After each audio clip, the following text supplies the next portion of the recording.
Պարոն Մեխակյան, մոտ 1 ժամից հետո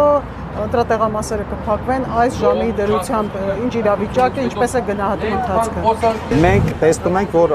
արդեն այս պահի դրությամբ ունենք 50 եւ ավել տոկոս մասնակցություն, որը նախորդ 21 թվականի համեմատությամբ բավական մեծ ցուցանիշ է։ Այսինքն մարդիկ ավելի հակված են գնալու եւ իրենց քվեն տալու։ Դա համարում եք լավ աշխատանքի արդյունք, թե ինչի արդյունք է մարդիկ։ Ընդհանուր առմամբ անկախ արդյունքից թե որ ուժը կընտրվի, ես կարծում եմ, որ դա շատ լավ ցուցանիշ է ժողովրդավարության տեսանկյունից, մարդկանց իրենց քվեին տեր լինելու տեսանկյունից դա շատ կարևոր ցուցանիշ է։ Ինչքան շատ մասնակցություն, այնքան բնական է արտինքը ավելի շահագրգռված է իր համայնքի ղեկավարին ընտրելու հարցում։ Իսկ ընտրախախտումների վերաբերյալ, ընտրակեղծիքների վերաբերյալ ինչ ինֆորմացիա ունեք։ Ես մամուլին հետևելով, շատ չեմ հետևել, այսքան որ հասցրել եմ հետևեմ, ես տեսել եմ, որ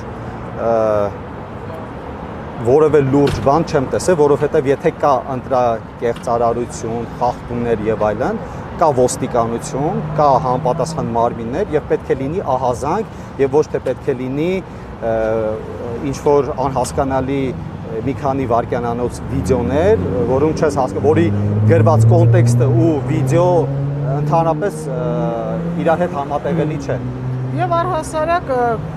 7 տարի է արդեն քաղաքացիական պայմանագիրն է կարելի ասել իշխող ուժը համարվում։ Մենք 7 տարվա մեջ բազմաթիվ ընտրություններ ենք տեսել, որ այս ժամանակ ընտրություններ չեն կեղծվել, մեծ խախտումներ համենայն դեպս չեն եղել, բայց այսօր գտնվում են տեխնացուներ, ուժեր եւ Փալաքարում եւ Գյումրիում, որոնք ձեզ մեղադրում են օրինակ ինչ որ կեղծիքների մեջ։ Եթե որ էլի եմ ասում, եթե որևէ հստակ